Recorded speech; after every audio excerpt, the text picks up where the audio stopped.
దేవునికి మహిమ కలుగును గాక. ప్రభు యేసుక్రీస్తు నామములో మీ అందరికీ నా ప్రేమ వందనాలు. చాలా తక్కువ మంది చెప్పారు, అయినా పర్వాలేదు. చెప్పిన వారికి చెప్పిన వారికి కూడా హృదయపూర్వక వందనాలు.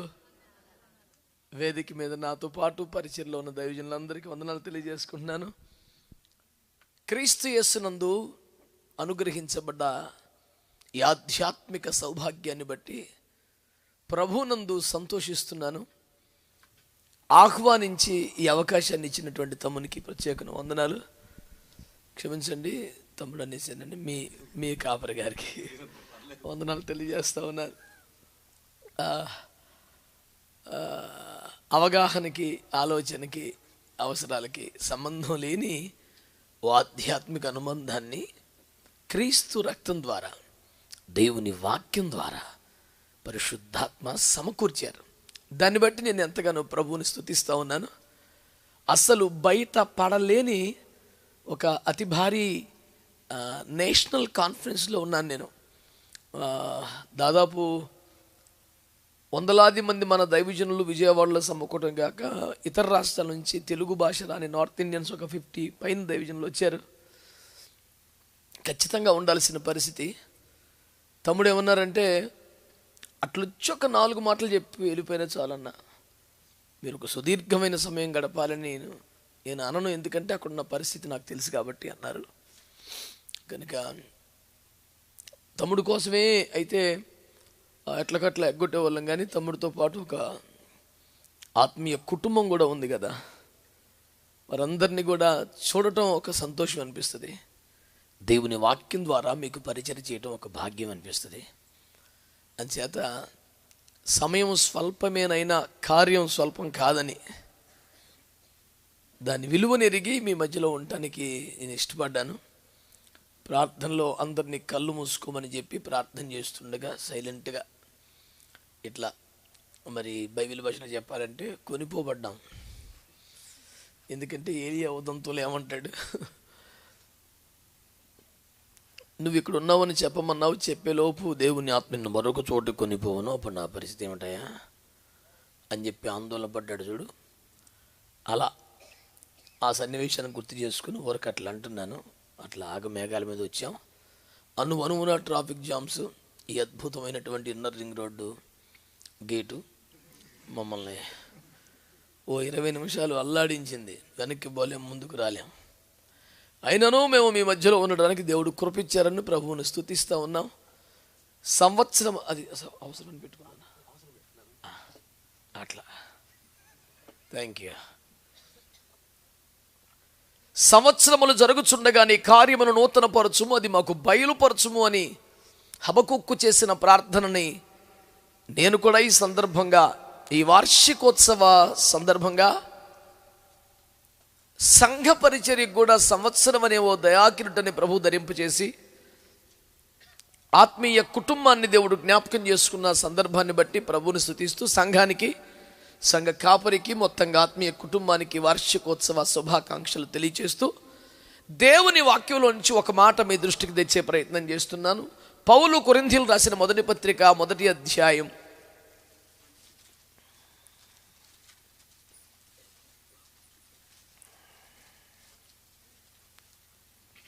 2వ వచనాన్ని చదువుతారా?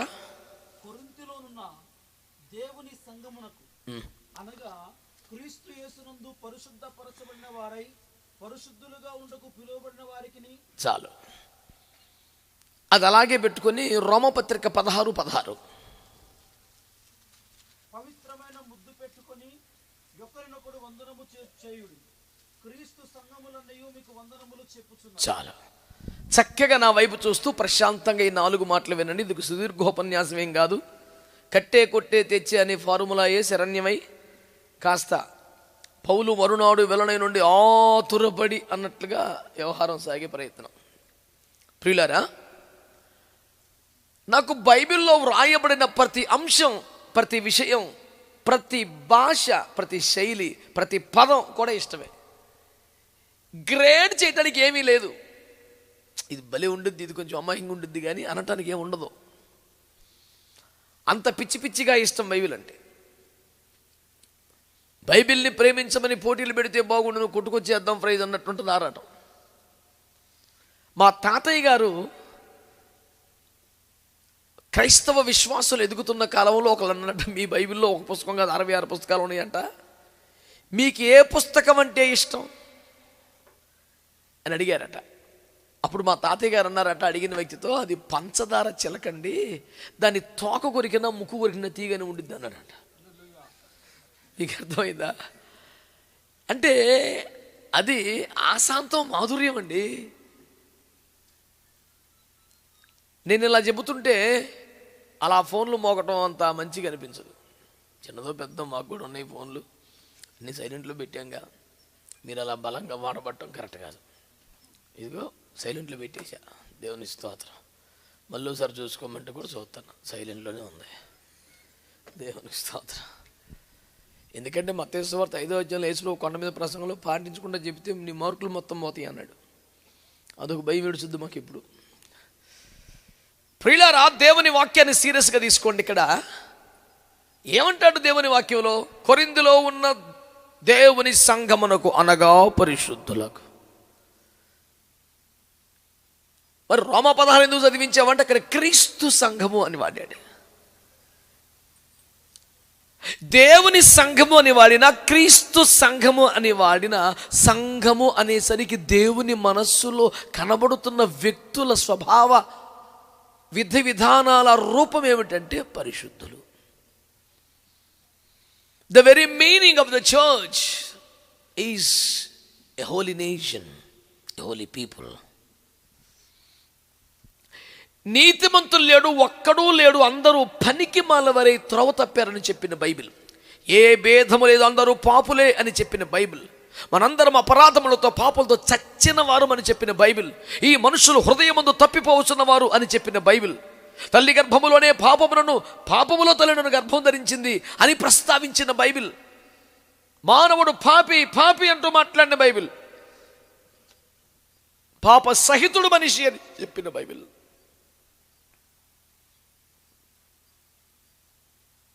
అసలు స్త్రీకి పుట్టినవాడు యెహోవా దృష్టికి శుద్ధుడు ఎట్లు కాగలడు అంటూ వాపోయినటువంటి వేదాంతాన్ని పలికించిన బైబిల్. నూతన నిబంధన కాలములో సంఘాన్ని పట్టుకుని సంఘం అంటేనే పరిశుద్ధులు అంటుంది. ఇది మానవ స్వభావరీత్యా, మానవ ప్రయత్నరీత్యా వనగూరిన ఫలితం కాదుగా. It is just because of something sacrifice done by Jesus Christ on the cross. సిలువ మీద యేసుక్రీస్తు ప్రభువారి చేసిన త్యాగ ఫలమే తప్ప ఆశాంతం మన భక్తి సాధనే అనుకోవడానికి లేదు అనేది యథార్థమైన ఒప్పుకోలు. మీరు ఆ మాటతో ఒప్పుకుంటారా? హలో, ఇది సిలువ మీద యేసుక్రీస్తు ప్రభువారు చేసిన త్యాగ ఫలమే తప్ప మన భక్తి సాధనే కాదు అన్నాను నేను. మీరు దాంతో ఒప్పుకుంటారా? ఒప్పుకుంటే మరి ఏమనాలి? మరి ఎందుకు మౌనం? బైబిల్లో ఈ చివరికి ఆ చివరికి కనిపించే ఆమెనన్న పదం లాస్ట్లో చెప్పాలని ఎందుకు దాచుకున్నారు మీరు? ఆమెనంటే అయిపోయి వెళ్ళరా అని చెప్పిన ముచ్చట ఎక్కడ ఉందట. అలాగే జరగాలి, అవును అని ఏకీవించడం కదా. Okay, yes, all right. ఇలాంటి మానవ పదాలన్నిటికీ బదులుగా బైబిల్లో ఉన్న ఒక పదం, దానికి పెట్టుబడే ఉంది. మరి దానికి ఒక సిద్ధాంతం, దానికి ఒక అభ్యంతరం. ఓరి నాయన, ఏకీభవించడం క్రైస్తవ సౌజన్యం మాత్రమే, అది క్రైస్తవ బలం కూడాదే. అది నామకార్థ క్రైస్తవుల నోర్లు కూడా తెరవబడే సీజన్ ఇది. కనీసం మన నోర్లు తెరవబడిపోతట. వాక్యం అని వాక్యానికి బడి తెచ్చేవాళ్ళం మనం. వాక్యాన్ని పక్కన పెట్టి ఆచారాలు, సిద్ధాంతాలు, తిండి, డ్యాన్సులు, బ్యాచ్ కూడా నోరు తెరవబడుతుంటే, పొద్దుగూకుల వాక్యానికి బడి తెచ్చే మనం, వాక్యానికి విలువిచ్చే మనం కూడా వాక్యం పట్టించుకోకుండా ఎవడో మనసులో పెట్టి కూర్చోవడం అమాయకం, అది అన్యాయం. అది దాన్ని మేము తీవ్రంగా ఖండిస్తాం.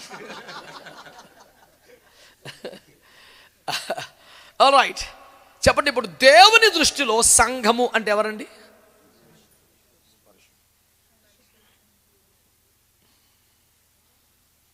కొరింథీలో ఉన్న దేవుని సంఘమునకు అనగా పరిశుద్ధులకు, పరిశుద్ధులుగా ఉండుటకు పిలవబడిన వారికి. అంటే ఇప్పటికే పరిశుద్ధపరచబడిన వారైనా ఒకవేళ ఇంకా ప్రాసెస్లో ఉన్నవారైనా వారిని కలిపి దేవుని వాక్యం ఏమంటుందండి? దేవుని సంఘం. దీనికే అనుసంధానంగా బైబిల్లో ప్రస్తావించబడ్డ మరొక మాట క్రీస్తు సంఘం. క్రీస్తు ప్రభుని మనము దేవుడు అని ఆరాధిస్తాం. చర్చి దేవుడు కాదు, దేవుడు కుమారుడే అని పరిమితం చేస్తాం. ఎన్ని బాధలు పడ్డా బైబిల్లో ఈ పదం రాయటం ఆశ్చర్యంగా ఉంది. నన్ను ఒక ఆయన అన్నారు, మనం క్రీస్తు ద్వారా దేవుణ్ణి ఆరాధిస్తాం, క్రీస్తు ద్వారా తండ్రిని ఆరాధిస్తాం, క్రీస్తునే ఆరాధించడం ఎలా మీకేం తప్పు అనిపించదా అంటే నేను అన్నాను, ఒకవేళ ప్రకటన గ్రంథం 5వ అధ్యాయం బైబిల్లో లేకపోతే బాగుండేది అబ్బాయి అని. అటు కుదిరిద్ది అన్నాడు. మరి తండ్రి అయిన దేవుని సమక్షములో, మహాదేవుని సమక్షములో 24 పెద్దలు సింహాసనాలు దిగి ముద్రించబడ్డ గ్రంథము యొక్క ముద్రలు విప్పుతున్న గొర్రె పిల్లకు సాష్టాంగ దండ ప్రమాణం చేసి అందుకు సింహాసనాలు దిగి కిరీటాలు పక్కన పెట్టి బోర్ల పడిపోయి ఆరాధన చేస్తుంటే, గొర్రె పిల్లను అర్హుడు అని యోగ్యమని పూజ చేస్తుంటే, మనం దారిపోయేవాడితోనో రాజకీయ నాయకులతో ఏకీపించకపోయినా పర్లేదు, కానీ పరలోకంతో ఏకీపించకపోతే ఎట్లండి? ఎవడు పడతాడితో ఏకీపించాల్సిన కర్మ మనకేముంది? మనల్ని కొన్నవాడు యేసుప్రభు రక్తం పెట్టి. మనం ఎవరికైనా దండం పెట్టాల్సిన అవసరం మనకేం లేదు. మొర్దకే లాంటి రక్తం మనకే ఉండుద్ది. ఎవడికైనా పడిన దండం పెట్టే పని మనకేముంది? ఆ పాటు రక్షణ, ఆ పాటు రోషంలో క్రైస్తవ అవుతాడండి. ఎవరైతే చెప్పినా ఓకే ఓకే బ్రదర్, ఎందుకని బాధ పెడుతుంది బ్రదర్ ఆమె అన్నంత అవసరం ఏం లేదు మనకి. ఎవడన్నా కొన్నాడైంది మనల్ని భూమి మీద? యేసు రక్తం తప్ప. ఆ సందర్భంలో కూడా ఏమన్నాడు? దేవుడు తన స్వరక్తం ఇచ్చి సంపాదించిన సంఘం. 20-28 అపోస్తలుల కార్యం. స్వరక్తం కార్చిన తండ్రి, కుమారుడా, పరిశుద్ధాత్మని మీరు ప్రస్తావన తీసుకొస్తే సండే స్కూల్లో పిల్లడు చెప్తాడు కుమారుడని. మరి రక్తం కార్చిన వ్యక్తిని పట్టుకొని దేవుడు అన్నాడుగా.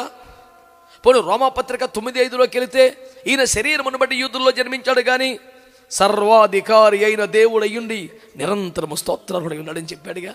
తీతుపత్రిక 1:3లో ఆయన మహాదేవుడు మన రక్షకుడికి యేసుక్రీస్తు అన్నాడుగా. యేసుక్రీస్తు దైవత్వానికి డౌట్ ఏమిటట? దైవత్వం యొక్క సర్వ పరిపూర్ణత శరీరముగా క్రీస్తునందు నివసించని కొండ బద్దలు కొట్టాడు పౌలు గారు. ఆమె కనుక యేసును దేవా అనడంలో కానీ, నీకు స్తోత్రం అనడంలో కానీ, నీకే నా ఆరాధన అనడంలో కానీ అభ్యంతరం ఎందుకు ఉండాలి? చెట్టుకో పుట్టుకో దండం పెడతానికి ఇబ్బంది ఉండాలి. బలంగా వాడబడుతున్న దైవజనులు కూడా దేవుడు రేంజ్లో చేసే పాపిష్టి బద్దులకు వ్యతిరేకం అవ్వాలి తప్ప యేసు ప్రభువు దండం పెట్టడంలో అభ్యంతరం ఏమిటి? దరిద్రం అని.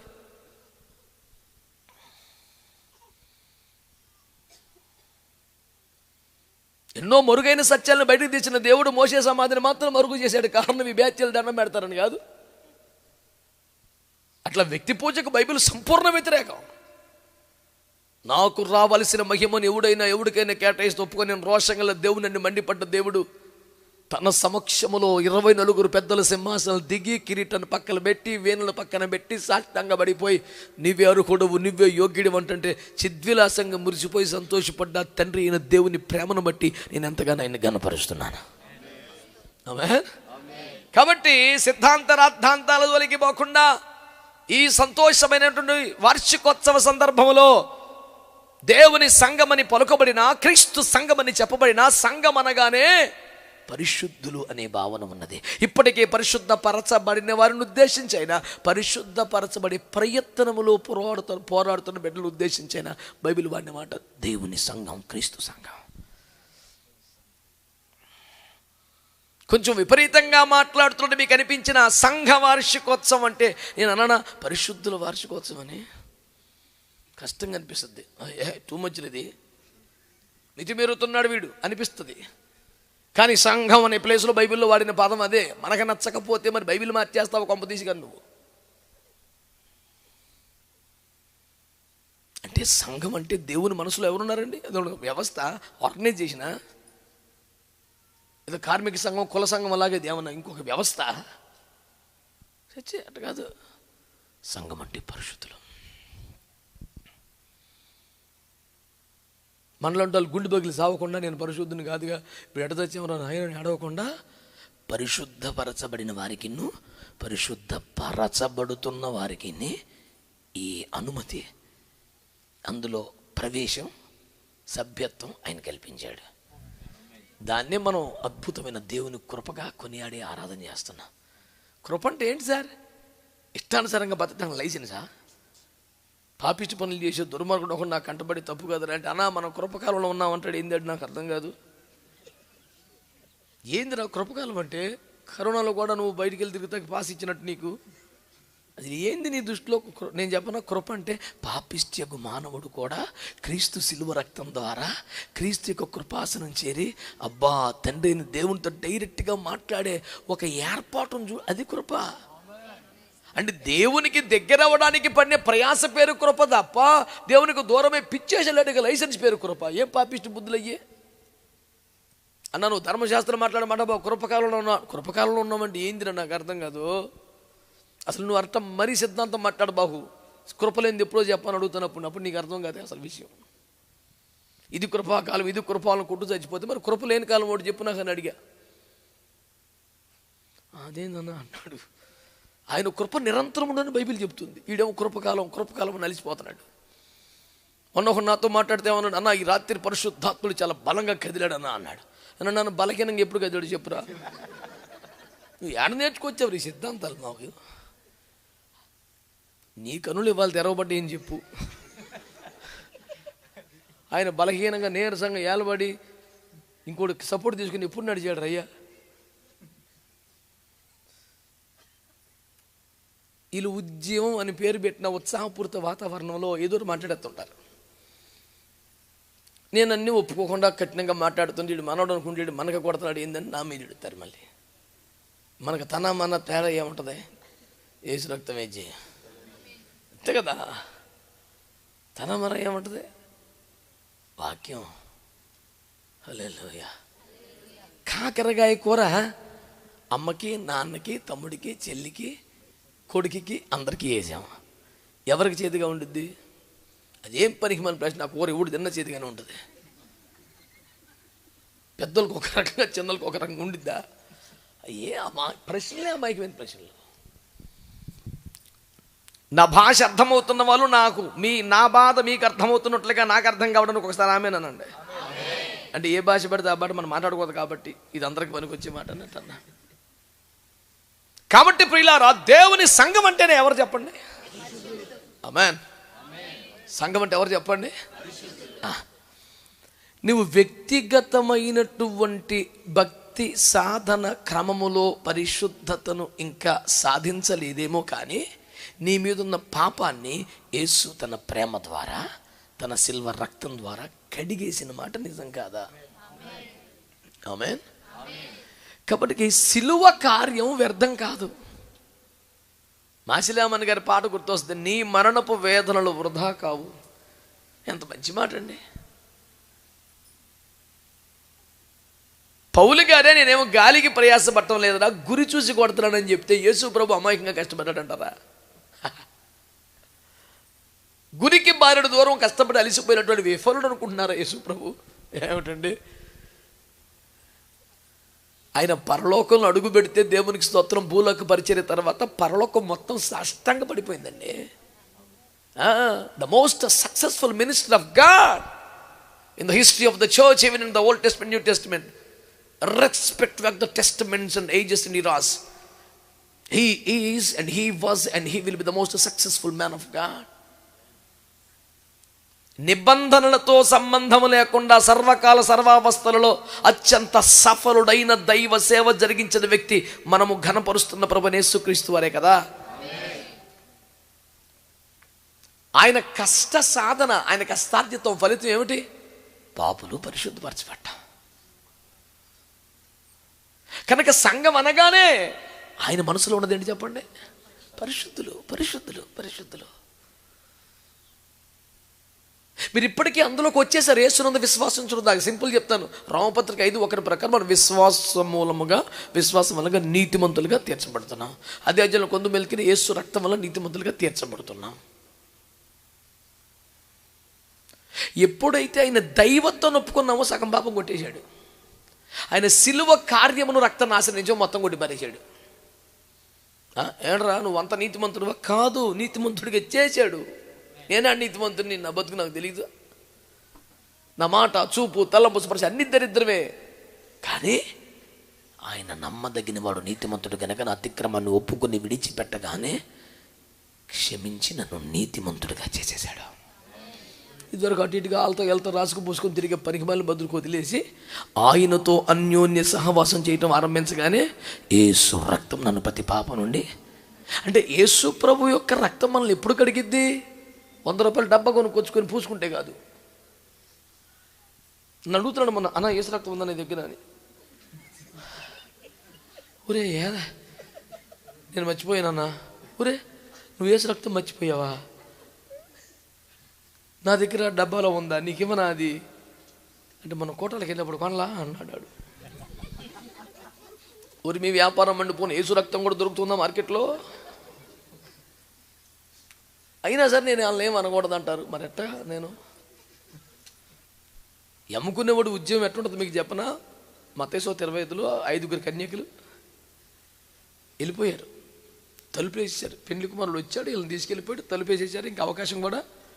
అయినా ఈడు అమ్ముతున్నాడు నూనె. ఇంకా ఆడు ఎంత టాలెంటెడ్ చూసావు. అసలు యేసు రాని వచ్చాడు, సిద్ధపడ్డ కన్యకులు వెళ్ళిపోయి వీడు వ్యాపారం మండిపోయి ఇంకా కూటం పెట్టాడు వీడు. ఎందుకంటే విడవబడిన వాళ్ళు ఉంటారు కొనుక్కునే వాళ్ళు. అయినా సరే వాళ్ళు ఏమన్నది అంటారు, నాకు బాధ కలిగింది, కడుపు మండిపోదా? ఏందిరా నువ్వు చేసే పని? అమ్మ ఆయనే లేడు, రాకడ లేదు, ఆయన ఎత్తబడ్డాడు, ఏందిరా నువ్వు ఈ నూనె ఏంది, పిచ్చితనం ఏంది, ఇప్పటికైనా బుద్ధి తెచ్చుకో అనాలిగా మనిషి. విడవబడ్డవులు ఉన్నంతకాలం భూమి ఉన్నంతకాలం నా వ్యాపారం సాగుద్ది అనుకుంటాడు. వ్యాపారం అంటేనే కుదరదు మనకి, అక్కడ వస్తుంది తేడా. అంచేత నేను మీకు చేస్తున్న మనం ఏంటంటే, సంఘం అంటేనే మనం ఆ ప్రాసెస్లో ఉన్నాం. విశ్వాసాన్ని బట్టి వచ్చాం, యేసు రక్తాన్ని బట్టి వచ్చాం. పాపిష్టి మనిషి కాళ్ళ మీద పడి ఏడిస్తే కన్నీరు గార్చింది కాబట్టి నీ పాపాలు క్షమించాను పో అన్నాడు.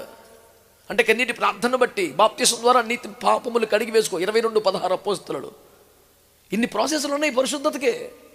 ఎఫెసు 5:27 ఏమన్నాడు? వాక్యమును ఉదకంతో మీకు స్నానం చేస్తే ఏమవుద్దంట? పరిశుద్ధులను నిర్దోషులను మహిమ గలవారుగా మారిపోతారా? మహిమలు కలవారం కాదు మనం, కానీ మహిమ కలిగిన. మీకు అర్థమైందా? మనం అక్కడెక్కడ చెప్పుకొని తలుక్కుని మెరిసి ఫోటో తీస్తే ఆ నెత్తి మీద ఒక సున్నా పడుతుంది ఎర్రగా ఫోటోలో, దాని పేరు మహిమ అంట. మరి నాకు మరి ఎట్టుండిద్ది అసలు?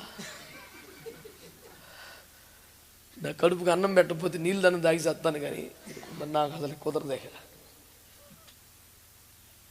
ఫోటోలో నెత్తి మీద ఒక పావురం ఎగురుతున్నట్టు ఉందండి, అదిగో మహిమ అంటాడు. నేను అంటాను అది పావురం రా.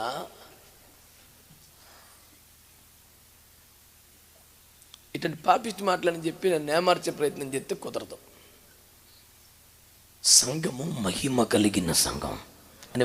The church is not a church of poverty and something else in this world of the weakness and infirmities, but the church is the church of glory. మాది పేద సంఘం అని, చిన్న సంఘం అండి, బలకిన సంఘం అండి, కొత్త సంఘం అండి, ఎన్ని అమాయకమైన పదాలు. సంఘము మహిమ కలిగిన సంఘం అని వాక్యంలో ఉంది. సంఘం ఏ సంఘం అంట? అది మాది చిన్న సంఘం అండి, మాది కొత్త సంఘం, కొంచెం మాదండి, ఇవన్నీ మన పదాలు. రచన సరకల్పన గానం మందే. అసలు బైబిల్లో ముచ్చట ఏంటి తెలిసిన? అది మహిమ కలిగిన సంఘం. ఎట్టయిందిరా మహిమ కలిగిన సంఘం? ఈడిచి కొడుతూ 100 మంది లేరు మీరు. జనం పెరిగితే మహిమ పెరగదు, జనం తగ్గితే మహిమ తగ్గదు. అది దేని బట్టి వచ్చింది? వాక్యము అనే నీళ్లతో స్నానం చేస్తే కడిగి పాడైతే వచ్చింది మహిమ. మనకేం పొగిడేవాడు కావాలా, కడిగేవాడు నచ్చడం. ఏంది పాస్టర్ మధ్య కొంచెం మారుతున్నాడు, అది తప్పదు. సింపుల్ చూస్తున్నా, సింపుల్ సువార్త. దీపవృక్షంలో నూనె పోసినప్పుడు యాజకుడు మంచోడు అవుతాడు. నూనె పోసినా ఎలగట్లేదంటే కొంచెం మొత్తు మాండని కనబడి చిన్న కత్తిరిస్తే దుర్మార్గుడు అవుతాడా? ఇటు నూనె పోసినా కత్తిరించినా ఇంకా బాగా ఎలగాలనే పాస్టర్ తిప్పలబడేది. కనుక సంఘం ఏ సంఘం? కనుక దేవుని దృష్టిలో సంఘం అంటే పరిశుద్ధులు. 2వ కొరింథీ పత్రిక 7:1 మీ పరిశుద్ధతను సంపూర్తి చేసుకోండి అన్నాడు. ఏమన్నాడండి? పరిశుద్ధతను ఏం చేయాలంట? దేవునికి స్తోత్రం. పరిశుద్ధతను సంపూర్తి చేయాలి. మన టార్గెట్ అది. ఆల్కస్ కోటల కన్నా మన కోటలు బాగా జరగాల. మన టార్గెట్ అది కాదు. ఆడికన్నా పెద్ద చర్చి కట్టాలా, మన టార్గెట్ అది కాదు. అసలు సభలంటే మన ఈ మాట అసలు మార్కెట్లోకి రావాలా? నువ్వు ఒక పెద్ద ప్రోడక్టు, నీది ఒక మార్కెట్ను. ఏమిటా పాపిష్టి పదం? మనకు లేవయ్యి. మన టార్గెట్ ఏంటి చెప్పండి? క్రీస్తు రక్తం ద్వారా, ఆయన శిలువ త్యాగం మీద మనం పెట్టుకున్న విశ్వాసం ద్వారా, బాప్తిస్మము ద్వారా, వాక్యపు ఉదక స్నానం ద్వారా మనలో ప్రారంభించబడిన పరిశుద్ధతను సంపూర్తి చేసుకోవటం మన టార్గెట్. పెట్టుకోండి నెక్స్ట్ ఇయర్కి టార్గెట్. పరిశుద్ధత నేను సంపూర్తి చేసుకోవాలి.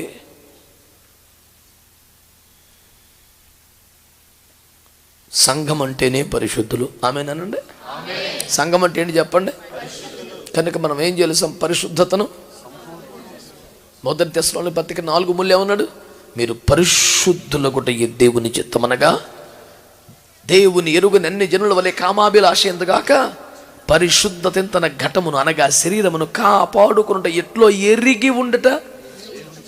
ఏంటో నన్ను ఎరిగిన రీతిగా పడిపోతున్నాను. బలహీనకి ఎలా సరిపోతుంది తెలుసుకోవటమే దేవుని చిత్తం.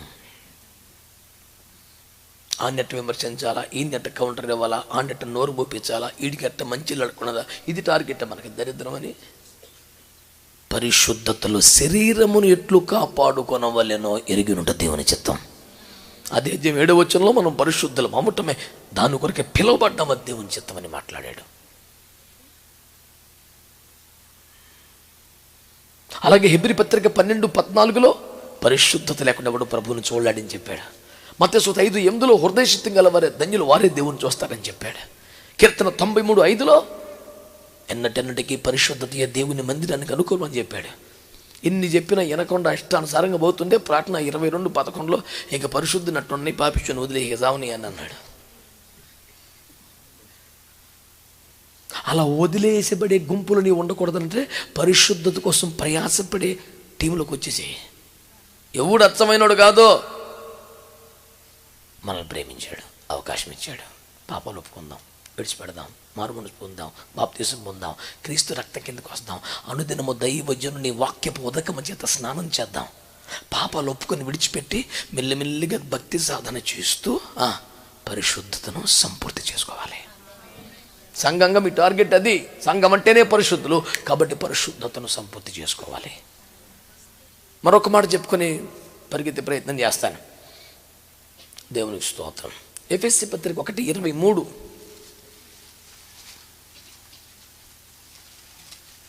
ఆ సంఘము ఆయన శరీరము. మొదటి కొరింథీ పత్రిక 12:27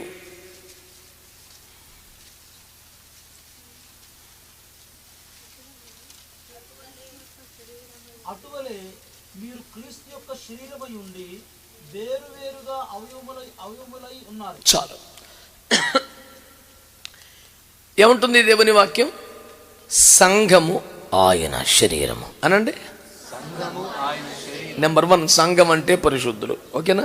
నెంబర్ 2 సంఘం అంటే క్రీస్తు శరీరం అనండి. సంఘం అంటే సంఘం అంటే ఒక ఆర్గనైజేషన్ కాదు, ఒక వ్యవస్థ కాదు. సంఘం అంటే ఆయన శరీరం. దానికి మనం విశ్లేషణ చేస్తూ పౌలు గారు ఏమన్నారు? ఒక్క శరీరములో వివిధములైన అవయవములము. అంటే క్రీస్తు సంఘం అనే శరీరంలో ప్రతి ఒక్కళ్ళు ఏదో ఒక అవయవమై ఉన్నారు. అవునా కదా? ఇక 12వ అధ్యాయం మీరు ఓపిక చదువుకుంటే అన్ని చెవులు కావు, అన్ని చేతులు కావు, అన్ని కాళ్ళు కావు అంటూ మాట్లాడుతూ ఏది మిక్కిలి చిన్నదిగా కనబడుచున్నదో అది మిక్కిలి ప్రాధాన్యత కలిగినది, ఏది బలహీనముగా అగ్గబడుచున్నదో అది మరి విశేషమైనది అని రాశాడు కదండి. కాబట్టి సంఘం అంటే క్రీస్తు ప్రభుల వారి శరీరం. మరి నీవు నేను మనందరం ఎవరివి? ఒక్కొక్కరు ఒక్కొక్క అవయవం. సంఘ కాపరి కూడా క్రీస్తు సంఘములోని ఒక అవయవమే.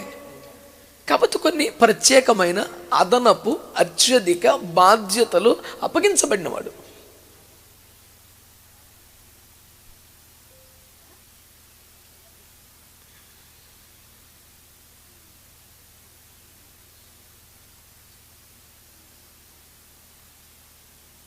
కనుక దేవుని సంఘం అంటే ఏమనుకుంటున్నాం మనం?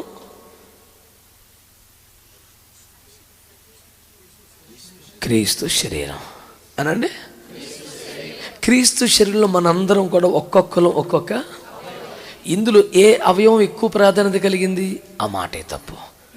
ఏది బలహీనముగా కనబడుచున్నది మరీ ప్రాధాన్యత కలిగింది అన్నాడు. ఒక్కొక్కరు ఒక్కొక్క అవయవం తప్ప ఎక్కువ తక్కువ ప్రాధాన్యతలన్న పదమే తప్పు. కొన్ని బలమైన అవయవాలు, కొన్ని బలహీనమైన అవయవాలు ఉంటాయి. ఇప్పుడు ఎముక ఉన్నంత బలంగా కంటి పొర ఉండదుగా, కంటి రెప్ప ఉండదుగా. బలమైనవి బలహీనమైనవి ఉంటాయి, కానీ ప్రాధాన్యమైనవి ప్రాధాన్యత లేనివి ఉండవు. ప్రతిది కూడా మిక్కిలి ఉపయోగకరమైనదే. ఇందులో తెలివి ఏంటయ్యా అంటే, నీవు ఏ అవయవమో నీకు అర్థం అవ్వాలి. అది ఒక్కటే తెలివి సంఘంలో. నాకు ఒక బాధ్యత అప్పగించండి, నాకు ఒక పదవి ఇవ్వండి, అసలు ఇచ్చి చూడు, మన స్కిల్స్ నీకు తెలుస్తాయి. ఇలాంటి బోల్డ్ వినబడతాయి మనకు రోజు. ఓకే, కాదనట్లేదు, కానీ అసలు ఫస్ట్ నువ్వు ఏ అవయవం నీకు అర్థమైందా? అసలు నీ స్థానం క్రీస్తు సంఘం అనే శరీరంలో నీ ప్లేస్మెంట్ నీకు అర్థమైందా?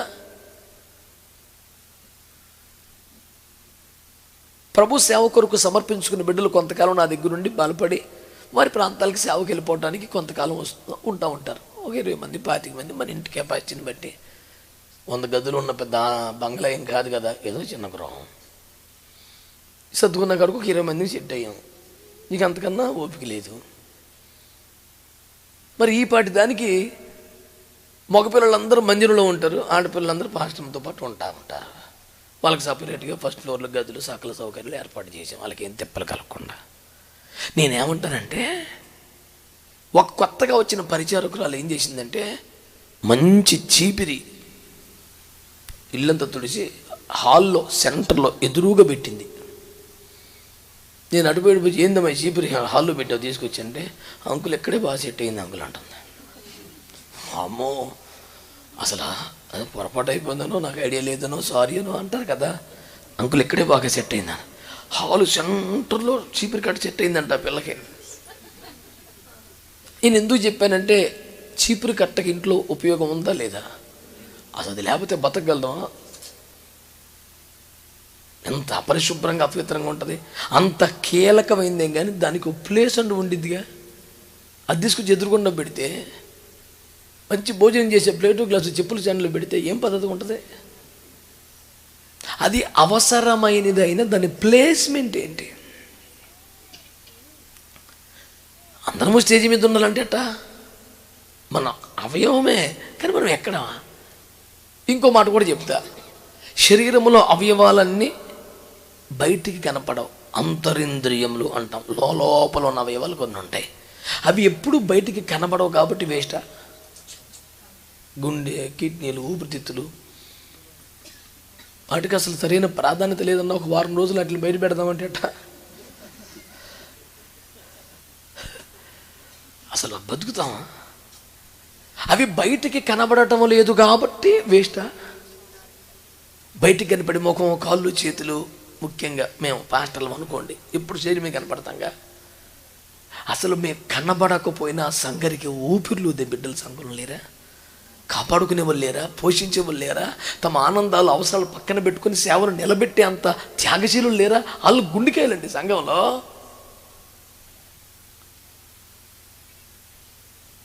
నేనంటాను, వేదిక మీద కనపడకుండా సంఘములో బాధ్యతగా ఉన్న బిడ్డలే కదా అంతరంద్రియముల వంటి వారు. వాళ్ళే గుండెకాయలు, కిడ్నీలు, ఊపిరితిత్తులు. మీకు మించిన వాళ్ళు లేరు. అసలు సంఘ వ్యవస్థను కాపాడేదే, బతికించేదే మీరు. మీ అందరి అవయవాల లోపల మంచిగా పనిచేస్తుంది కాబట్టి మీరు స్టేజ్ మీద కనపడతాను. ఇందులో ఏ ఒక్క అవయవంలో తేడా వచ్చినా ముఖంలో తేడా కనపడద్ది. అయ్యారు ముఖం ఎట్టట్టు ఉందేంది, ఎలా టెస్ట్ చేస్తే స్కిన్ డిసీజ్ ఏమీ లేదు, ముఖం బాగానే ఉంది, ఎక్కడో లివర్లో వచ్చింది తేడా. మీరు అనుకుంటారు కానండి, మీలో ఏ ఒక్కరో తేడా చేసినా మేమే బలహీనంగా కనపడతాం. మీరు విలువైన వారు, ప్రాముఖ్యత కలిగిన వారు. క్రీస్తు సంఘం అంటే ఆయన శరీరం. అది నువ్వు ఏదో ఒక అవయవం కాబట్టి నేను ఒక మాట అంటాను, ఉపయోగము లేని, పని లేని, వ్యర్థమైన అవయవం ఉంటుందా? ప్రతి అవయవానికి ఏదో ఒక పని ఉందా లేదా? మరి నువ్వు క్రీస్తు సంగమన శరీరంలో ఒక అవయవం కదా, నువ్వేం పని చేస్తున్నావు? నన్ను కూడా పని చేయమంటావని నా పని పెడతావా? అంతే.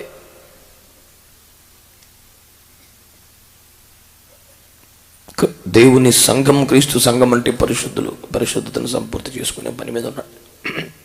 క్రీస్తు సంఘం అంటే ఆయన శరీరం, ఒక అవయవంగా ఏదో ఒక పని చేస్తూ ఉండు, వ్యర్థంగా ఉండొద్దు. మూడవది, కొరింథీ పత్రిక మొదటి పత్రిక 3వ అధ్యాయం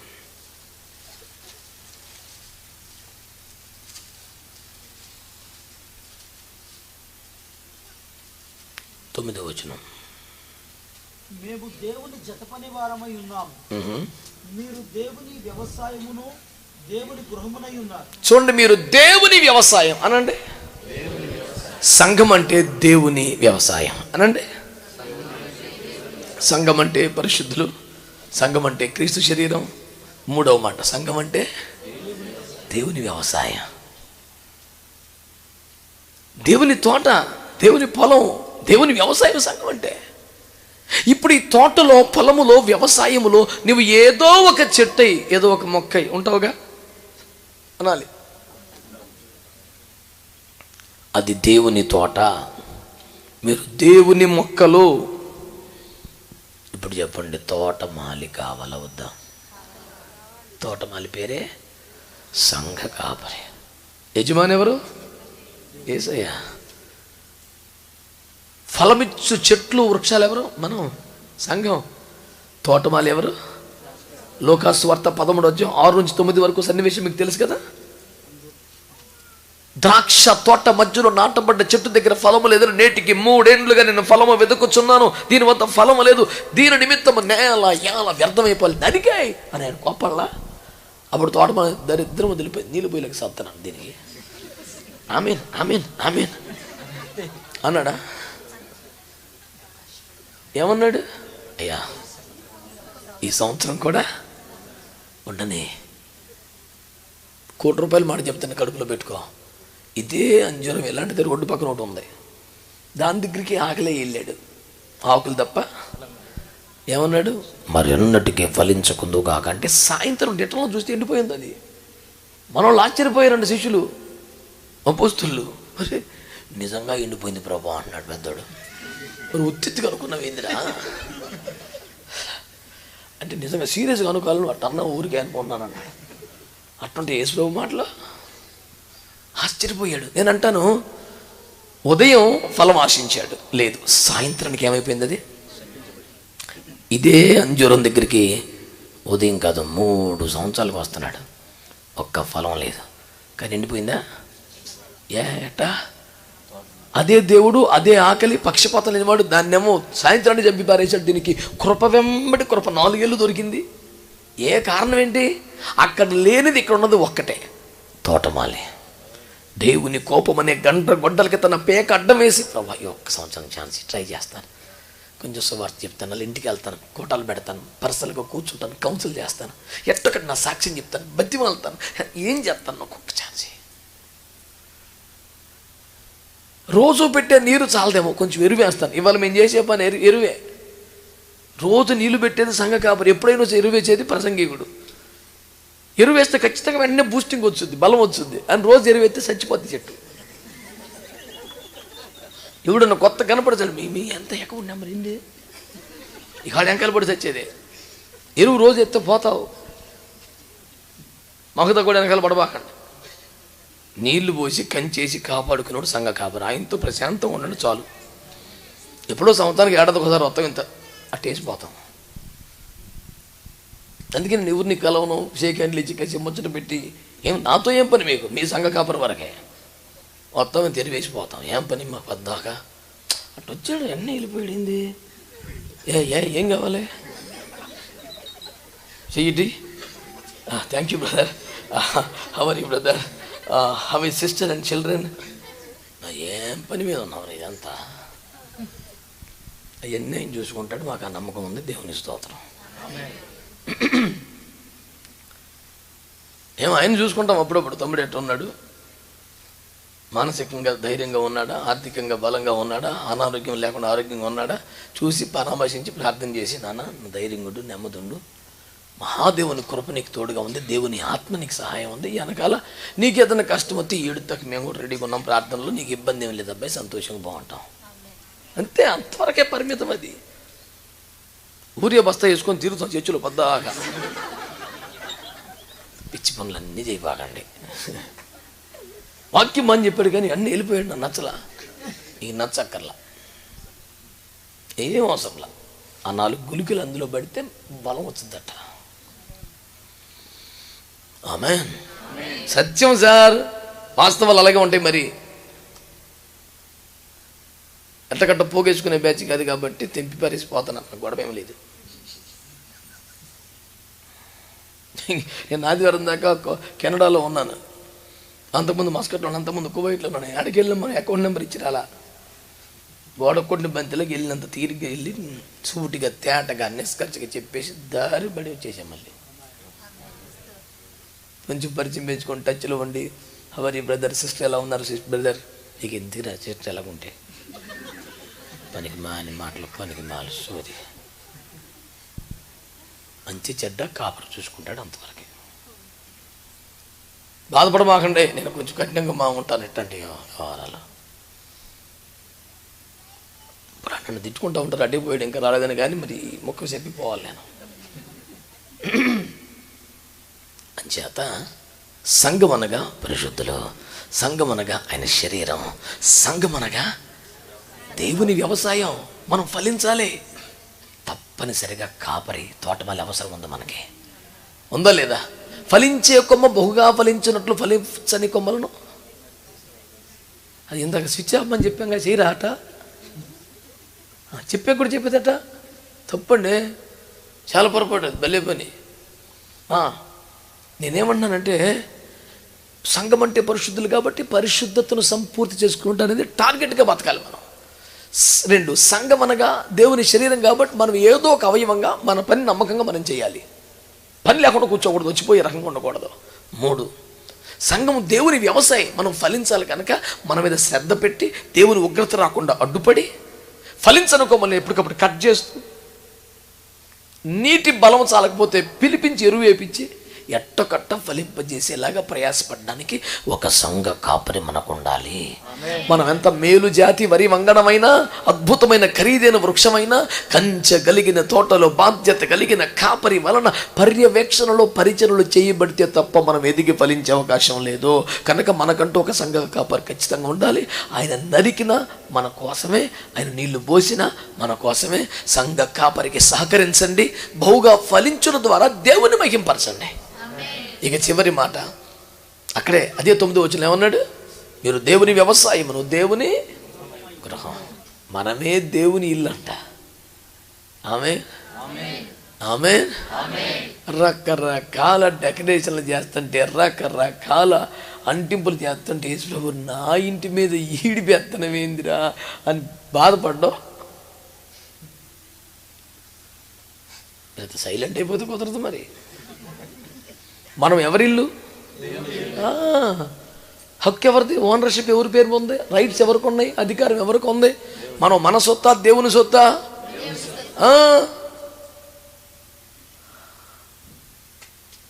మనము దేవుని ఇల్లు, దేవుని గృహం. ఓనర్ గారు యేసు ప్రభు వారు, మనం కాదు.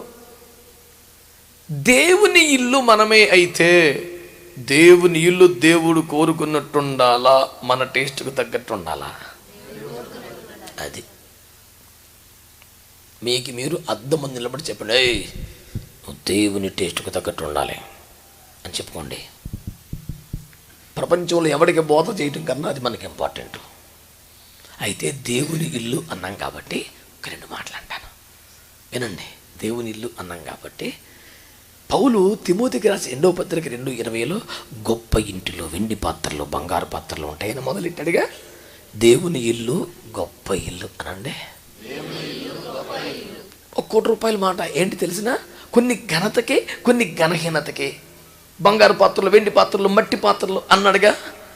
పాత్ర ఏదైనా ఏ ఇంట్లో ఉంది? గొప్ప ఇంట్లో. పాత్ర గొప్పదా చిన్నదా కాదు, అసలు పాత్ర ఉన్న ఇల్లు. కనుక నీ పోస్ట్ ఏంటి? నువ్వు కమిటీలో ఉన్నావా? నువ్వు స్టేజ్ మీద ఉంటావా? నీ బొమ్మ కనపడిద్దా లేదా? ఇది సండే స్కూలు, అమాయకం. మనము గొప్ప ఇంటిలో ఒక పాత్ర.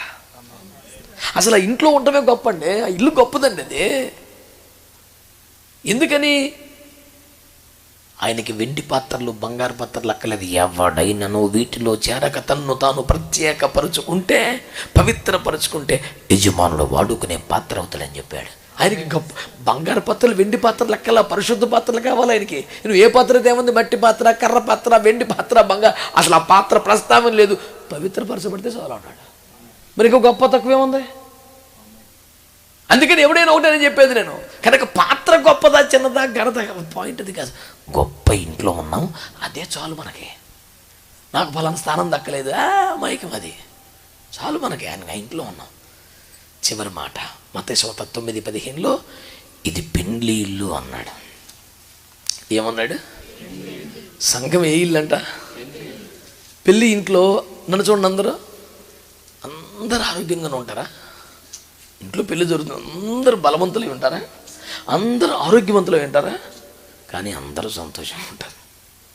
ఉసురోమని కొడుగుడ్డు కొట్టి మొకాన పోస్తే ఆమ్లెట్ ఏరిటగా ఉండడం ఎందుకండి? పెళ్ళింట్లో కూర్చొని ఒకడు కూర్చున్నాడు, కితకతలు పెట్టిన కథలు లేక. మళ్ళీ ఆదివారం వాడి పక్కన ఎప్పుడు కూర్చోడు, కుర్చీ ఖాళీగా ఉండిద్ది. సంఘానికి కూడా కొత్తవాడు వస్తాడు. ఎక్కడిది? ఏం చేస్తుంటావు? వెళ్ళి ఎదరగలి కూర్చో.